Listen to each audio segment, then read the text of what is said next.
Kitchen ഡയറീസിൻ്റെ പുതിയ വീഡിയോയിലേക്ക് എല്ലാവർക്കും സ്വാഗതം. ഇന്ന് ഞാൻ വന്നിരിക്കുന്നത് ഒരു ഓട്സ് കൊണ്ടുണ്ടാക്കിയ ഒരു കേക്കിൻ്റെ റെസിപ്പിയുമായാണ്. വളരെ ടേസ്റ്റി ആയിട്ടുള്ള ഈ കേക്ക് എങ്ങനെയാണ് ഉണ്ടാക്കുന്നത് നമുക്ക് നോക്കാം. ഇതിനായി ഒരു ബൗൾ എടുത്ത ശേഷം അതിനകത്തേക്ക് 2.25 കപ്പ് അളവിൽ റോൾഡ് ഓട്സ് ആണ് എടുത്തിരിക്കുന്നത്. പിന്നീട് ഇതിനകത്തേക്ക് 1.25 കപ്പ് അളവിൽ ഇൻസ്റ്റൻറ്റ് ഓട്സ് അല്ലെങ്കിൽ ക്യുക്ക് ഓട്സ് ആണ് എടുത്തിരിക്കുന്നത്. ഇത് നിങ്ങൾക്ക് പൊടിച്ചും ഉപയോഗിക്കാവുന്നതാണ്. പിന്നീട് ഇതിനകത്തേക്ക് 1 ടീസ്പൂൺ അളവിൽ ബേക്കിംഗ് പൗഡറും 1 ടീസ്പൂൺ അളവിൽ പട്ട പൊടിച്ചതും 1/4 ടീസ്പൂൺ അളവിൽ ഉപ്പും ചേർത്ത് കൊടുക്കുന്നുണ്ട്. പിന്നീട് നിങ്ങൾക്ക് കയ്യിലുള്ള നട്ട്സ് ചേർത്ത് കൊടുക്കാം, അല്ലെങ്കിൽ ഏതെങ്കിലും ഡ്രൈ ഫ്രൂട്ട്സ് ചേർത്ത് കൊടുക്കാം. ഇവിടെ ഞാൻ ക്രാൻബെറിയും റേസിൻസും ആയിരുന്നു എൻ്റെ കയ്യിലുണ്ടായിരുന്നത്, അതാണ് ചേർത്തിരിക്കുന്നത്. നിങ്ങളുടെ കയ്യിൽ ആൽമണ്ടോ അല്ലെങ്കിൽ കാഷ്യൂ നട്ട്സോ ഉണ്ടെങ്കിൽ നിങ്ങൾക്കത് കട്ട് ചെയ്ത് ചേർത്ത് കൊടുക്കാവുന്നതാണ്. അപ്പോൾ കേക്കിന് ടേസ്റ്റ് കൂടും. ഇവ ചേർത്ത ശേഷം നന്നായിട്ടൊന്ന് മിക്സ് ചെയ്തെടുക്കുക. പിന്നീട് ഒരു ബൗൾ എടുത്ത ശേഷം അതിനകത്തേക്ക് 1.25 കപ്പ് അളവിൽ പാൽ ചേർത്ത് കൊടുക്കുന്നുണ്ട്. പിന്നീട് ഇതിനകത്തേക്ക് 2 മുട്ടയാണ് ചേർത്ത് കൊടുക്കുന്നത്. അതിനുശേഷം 1/2 കപ്പ് അളവിൽ തേനാണ് ചേർത്ത് കൊടുക്കുന്നത്. നിങ്ങൾക്ക് തേനിന് പകരമായിട്ട് പഞ്ചസാര വേണമെങ്കിൽ ഉപയോഗിക്കാം. പിന്നീട് ഇതിനകത്തേക്ക് 3 ടേബിൾ സ്പൂൺ അളവിൽ വെളിച്ചെണ്ണയാണ് ചേർത്ത് കൊടുക്കുന്നത്. പിന്നീട് 1 ടീസ്പൂൺ അളവിൽ വാനില എസൻസ് കൂടെ ചേർത്ത് കൊടുക്കുന്നുണ്ട്. ഇവ ചേർത്ത ശേഷം നമുക്കൊരു വിസ്ക് ഉപയോഗിച്ച് നന്നായിട്ടൊന്ന് മിക്സ് ചെയ്തെടുക്കാം. ഈ എഗ്ഗ് ചേർത്ത ബാറ്റർ നമുക്കിനി നേരത്തെ എടുത്തു വെച്ചിരുന്ന ഓട്സിൻ്റെ മിക്സിലേക്ക് ചേർത്ത് കൊടുക്കാം. അപ്പോൾ ചേർത്തതിന് ശേഷം നന്നായിട്ട് തന്നെ ഒന്ന് മിക്സ് ചെയ്തെടുക്കുക. അപ്പോൾ ആ ഓട്സ് കുതിർന്ന് നിൽക്കുന്നതിന് വിധത്തിൽ പാലുണ്ടായിരിക്കണം, എങ്കിൽ മാത്രമേ അത് നന്നായിട്ടൊന്ന് കുതിർന്ന് കിട്ടുകയുള്ളൂ. അപ്പോൾ വേണമെങ്കിൽ 1-2 സ്പൂൺ പാൽ കൂടി നമുക്കിതിനകത്തേക്ക് ചേർത്ത് കൊടുക്കാവുന്നതാണ്.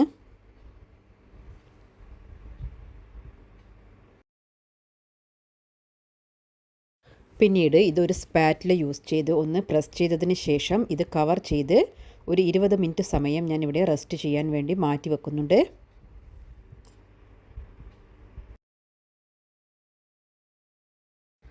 ഇപ്പോൾ 20 മിനിറ്റ് കഴിഞ്ഞതിന് ശേഷം ഞാൻ ഇതിവിടെ ഓപ്പൺ ചെയ്തിട്ടുണ്ട്. ആ സമയത്ത് തന്നെ ഞാനൊരു കേക്ക് ടിൻ ഇവിടെ തയ്യാറാക്കി വെച്ചിട്ടുണ്ട്. അപ്പോൾ കേക്ക് ടിന്നിലേക്ക് ബട്ടർ പേപ്പർ വെച്ച് കൊടുത്തതിന് ശേഷം നമുക്ക് ഈ മിക്സ് അതിനകത്തേക്ക് ചേർത്ത് കൊടുക്കാം.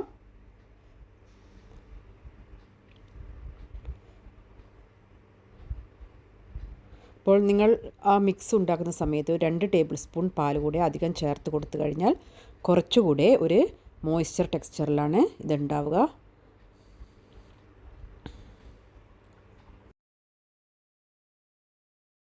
പിന്നീട് നിങ്ങൾക്ക് ഇതിന് മുകളിലായിട്ട് ഏതെങ്കിലും നട്ട്സ് ഉപയോഗിച്ചിട്ടൊന്ന് ഡെക്കറേറ്റ് ചെയ്തെടുക്കാവുന്നതാണ്. ഞാനിവിടെ ആൽമണ്ടിൻ്റെ പീസ് കൊണ്ട് ഞാനിവിടെ ഒന്ന് ഡെക്കറേറ്റ് ചെയ്തെടുക്കുന്നുണ്ട്. ഇതേ സമയം തന്നെ ഞാൻ ഓവൻ പ്രീഹീറ്റ് ചെയ്യാൻ വേണ്ടി ഓൺ ചെയ്ത് വെച്ചിട്ടുണ്ട്. ഇനി നമുക്ക് ഇത് ഡെക്കറേറ്റ് ചെയ്തതിന് ശേഷം നമുക്കിത് ഓവനിലേക്ക് വെച്ച് കൊടുക്കാം.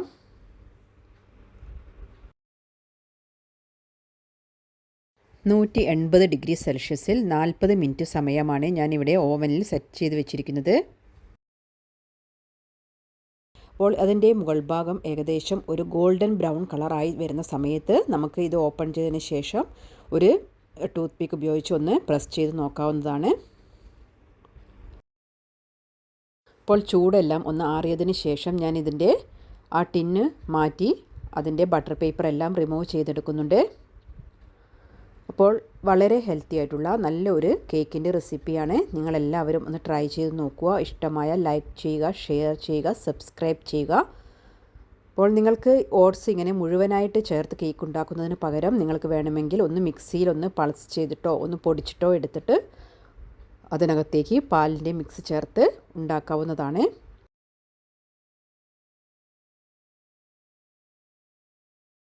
ഇപ്പോൾ നിങ്ങൾ സബ്സ്ക്രൈബ് ചെയ്യാതെയാണ് ഈ വീഡിയോ കാണുന്നത് എങ്കിൽ സബ്സ്ക്രൈബ് ചെയ്ത് സപ്പോർട്ട് ചെയ്യുക. Thank you for watching.